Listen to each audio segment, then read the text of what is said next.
Putri, Komisariat Universitas Bangka Belitung. Nah, di sebelah kanan saya adalah sahabat Tiu Herna.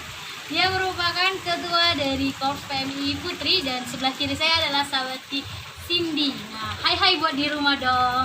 Hai. Oke, lanjut. Kita di sini akan bincang-bincang hangat saja tentang pendidikan wanita. Nah, untuk sahabat Tiu Herna, bagaimana nih pendapatnya atau pandangannya tentang pendidikan bagi wanita? Terima kasih kepada sahabat Irisna. Pembahasannya sangat dalam sekali ya. Kita bicara tentang pendidikan. Iya, luar biasa ya. Pendidikan itu sangat penting, tidak hanya bagi wanita, tapi bagi seluruh aspek di kehidupan manusia ini. Kita tahu bahwa jika suatu negara itu maju, maka pasti pendidikan suatu negara tersebut baik. Nah, dari situlah kita bisa melihat pendidikan itu memiliki peran yang penting di hal tersebut bagi suatu negara. Pendidikan itu bisa merubah mindset seseorang, bisa merubah kualitas seseorang. Dan pendidikan itu, seperti saya berdiri sekarang ini melalui pendidikan. Tanpa pendidikan saya mungkin tidak bisa berbicara di depan kamera kayak gini. Saya tidak bisa berbagi cerita dengan sahabati di sini, karena pendidikan itu tidak hanya mindsetnya tentang sekolah di kampus atau di ibaratnya masa-masa sekolah kita dulu lah ya. Bukan hanya seperti itu ya. Pendidikan itu ada formal dan informal. Pendidikan formal itu seperti saya sebutkan tadi di sekolah-sekolah, dan pendidikan non formal itu di organisasi, baik kita menjadi sukarelawan di luar sana, mengajarkan seseorang, baik mengajarkan melalui public speaking kita memberikan ilmu kepada mereka, itu adalah bagian dari pendidikan. Pendidikan itu tidak hanya kita membagikan kepada orang lain, tapi ketika kita berbicara seperti ini, kita tanpa kita sadari kita mengeksplor diri kita. Kita belajar berpendidikan terhadap diri kita sendiri. Nah, itu jenis-jenis pendidikannya, informal dan formal. Dan pendidikan bagi wanita itu sangat penting, itu ditekankan sekali, sangat penting. Kita harus berpendidikan setinggi-tinggi mungkin. Sampai S3 kita wajib, kalau bisa sampai S3 itu lebih baik untuk bagi wanita. Karena walaupun nanti pendidikan kita itu tidak bisa diimplementasikan di dunia kerja, kita bisa mengimplementasikan pendidikan kita itu di keluarga kita. Nanti kan semua sahabat di sini, cewek-cewek di sini kan pasti ingin memiliki keluarga. Nah, disitulah peran penting kita jika kita tidak bisa berkecimpung di dunia kerja.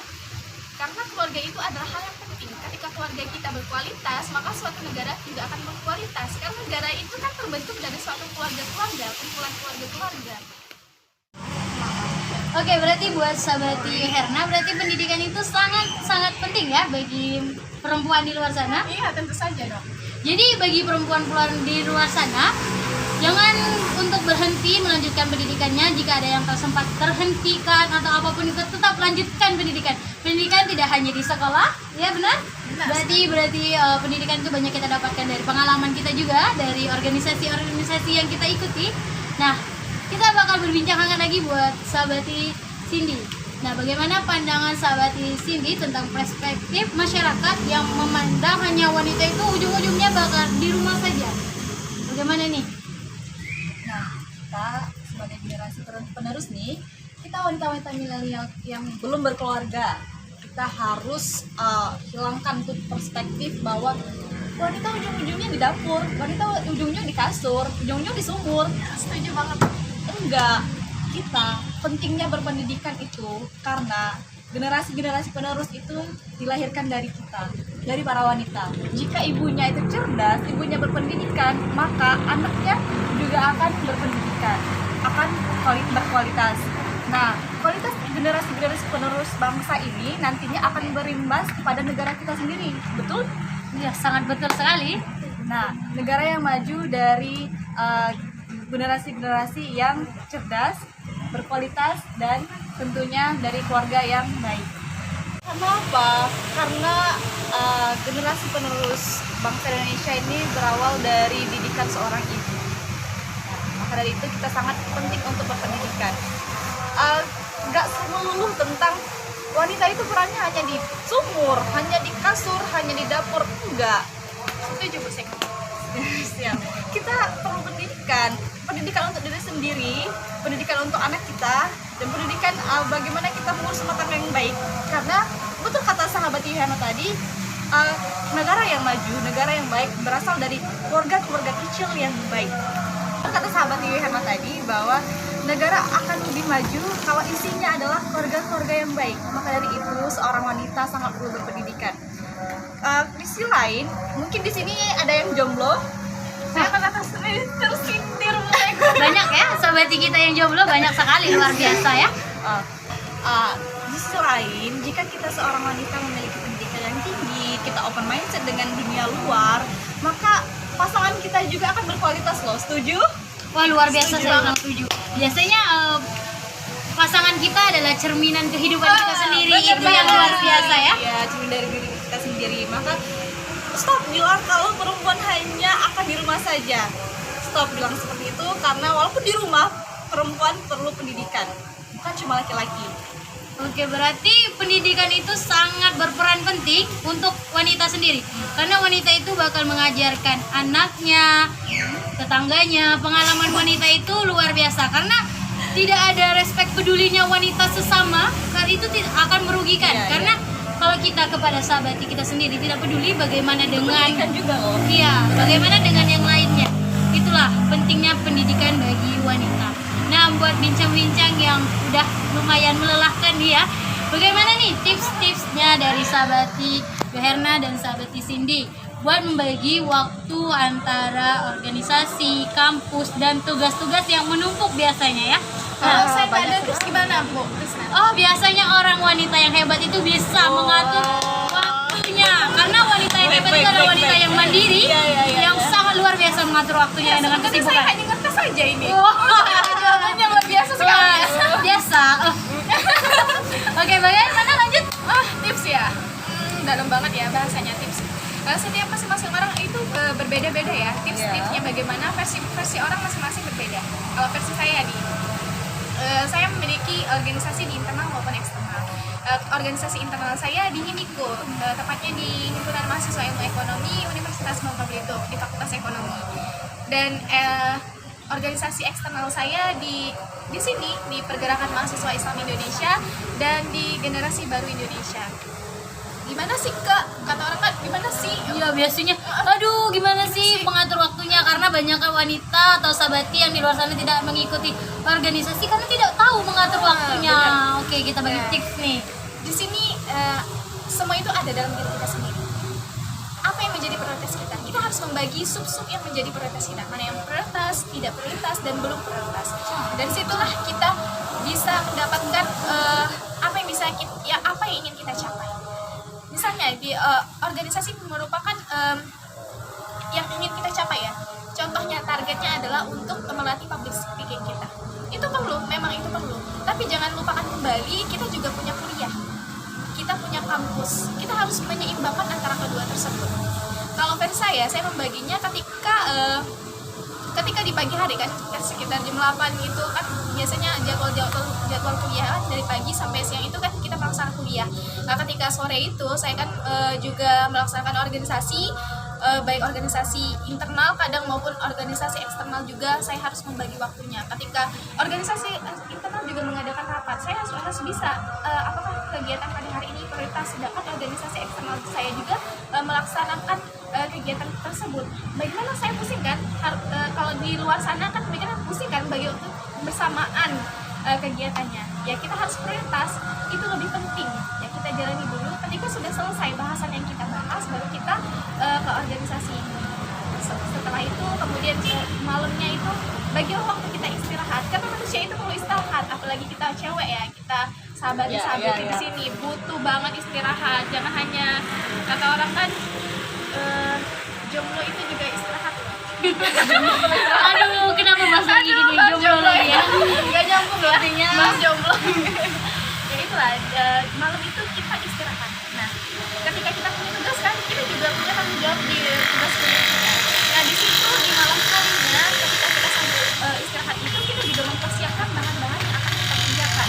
Kalau saya kan mengerjakannya ketika subuh atau saya biasanya memasang alarm jam 3:30. Itu target saya harus mengerjakan tugas saya jam segitu. Nah di malamnya saya harus mempersiapkan bahan-bahannya dulu, walaupun saya belum mengerjakannya. Di situ saya mempersiapkan bahan-bahannya. Habis itu kalau sudah mempersiapkan bahannya, saya istirahat untuk mengembalikan energi saya lagi. Dan ketika saya bangun, energi saya udah bangkit kembali nih. Udah fit ya, Udah fit luar banget. biasa berarti. Nah, habis Sambil itu- mengecas kayak ibaratnya benar. kalau handphone kita ngecas dulu energinya ya sampai 100. Kita juga manusia butuh charge kan. Nah, habis itu kan baru ketika bangun saya mengerjakan tugas saya. Dan seperti itu kembali lagi Oh, berarti tips yang luar biasa ya, wanita yang luar biasa bisa bangun subuh. Biasanya wanita-wanita ini sering nonton drakor nih sampai subuh. Ayo, banyak nih sahabat-sahabat. Oh, saya sendiri. Iya, saya adalah orang yang luar biasa kalau menonton drakor ya. Karena pencinta drakor itu luar biasa. Oke, bagaimana nih untuk sahabat Cindy memanage waktunya nih? Baik, saya tuh tipikal orang yang maklum lah ya, wanita milenial tergantung dengan HP, bergantung dengan HP. Jadi ya memang untuk sekarang ini kita benar-benar kayak HP itu jadi suatu fokus utama, suatu fokus yang penting daripada tugas kuliah, dari apapun kegiatan. Ya, benar sekali. bisa ditinggalin Kalau udah lagi. megang HP, rebahan itu yang paling nyaman, yang susah Ada ditinggalkan. wifi, ada tempat tidur, baterai full, Iya, luar ada colokan, biasa. mantep. Apalagi cedoi. Apa itu Cik Doi? Sebenarnya tidak ada ya? Tidak ada nasib itu yang masuk. Oke, lanjut. Aduh, doi terus. Oke, lanjut. Jadi kalau saya pribadi nih, sehari itu saya biasanya ada 2 aktivitas organisasi. Saya sekarang aktif di organisasi internal kampus itu di Himpunan Mahasiswa Kimia. Eksternal kampus itu di sini wadah saya PMI, dan satu lagi itu Bubble Creatorium khusus untuk UMKM Bangka Belitung. Nah, untuk di PMI ini setiap hari itu pasti ada saja yang harus saya lakukan, karena posisi saya sebagai psikolog juga, jadi ada saja hal yang harus saya lakukan untuk PMI. Kemudian di sisi lain ada organisasi lain yang memang sudah dijadwalkan untuk saya harus tergabung, harus menghadiri kan seperti itu. Nah, saya seringkali begini loh, ada tugas, ada organisasi. Kemudian bagaimana saya memanage waktu saya, itu saya dahulukan yang penting. Saya mendahulukan yang penting dan mendesak. Misal organisasi saya ada jam 3 sore. Jam 3 sore ada pertemuan rapat jam 3 sore. Nah, tugas saya itu deadline misalnya jam 5 sore. Jam 3 sore ke 5 sore itu kan dikit ya waktunya. Nah, saya lebih mendahulukan tugas saya. Apabila saya belum selesai sampai jam 3 itu tugas, maka saya akan lebih memilih tugas saya dulu, baru nanti ke pertemuan. Tapi tidak boleh tiru. Tidak boleh tiru kalau misalnya kalian harus terbiasa, memang kita para wanita itu harus terbiasa untuk menyelesaikan tugas di awal waktu. Misalnya nih sahabati, saya ada pertemuan himpunan ataupun organisasi itu jam 3, sedangkan saya ada deadline tugas itu jam 5. Maka jika saya belum selesai sampai jam 3 itu, saya akan melanjutkan tugas saya. Dan untuk organisasi, Sahabat Cindy akan datang terlambat nih. iya akan datang terlambat. Tapi kan di balik itu kan kita memang ada yang kita kerjakan, kecuali udah tahu jam 3 akan pertemuan tapi kita jam 2 masih rebahan, main HP segala macam kan, itu baru itu memang Tidak ada niat ya? tidak ada Sepertinya niat, tidak ada niat. toleransi sebenarnya. Jadi sebenarnya kalau saya pribadi itu lebih memilih hal yang penting dan mendesak. Penting bagi saya, penting bagi orang lain, mendesak saat itu juga. Kayak kan tadi mendesak saat itu juga dikumpulkan. Penting bagi saya itu karena itu ada kejar nilai, dan penting bagi orang lain karena dosen saya juga akan ingin mengisi nilai saya kan, begitu kan. Kemudian kita para wanita juga harus bisa manage waktu antara kita main HP itu kapan, sampai jam berapa menit, berapa lama. Terus kita mengerjakan tugas itu, kalau misalnya tugas itu udah diberikan seminggu yang lalu, paling maksimal H-1 itu dikerjakan, karena saya juga tipikal orang yang suka deadline. H-1 baru dikerjakan. Berarti suka mengejar ya, mengejar deadline ya. Tapi bukan saya itu saya rebahan terus, karena ada yang lain yang lebih didahulukan, karena posisi tadi penting dan mendesak, karena pada hari esok, yang penting hari ini dulu dikerjakan seperti itu. Berarti masih banyak kegiatan-kegiatan lainnya ya. Nah, berarti dari sahabati semuanya, berarti kita dapat simpulkan bahwa tips and trick itu bisa kita dapatkan sendiri dengan pengalaman kita sendiri, dengan kegiatan kita sendiri, dengan kesibukan kita sendiri. Iya. Biasanya kita harus pertama memprioritaskan bagaimana yang paling penting. Oke. Nah, jadi mungkin hanya itu yang dapat kami sampaikan. Sebelum kita berpisah, nih kita ada slogan nih. Bagaimana Ibu Sikum? Bagaimana slogannya? Mungkin salam kopri ya, Iya. salam kopri. Siap? Saya atau Bu Kopri nih? Setelah aja. Siapa yang Bareng mau? aja lah, bareng aja. Oke. Oke.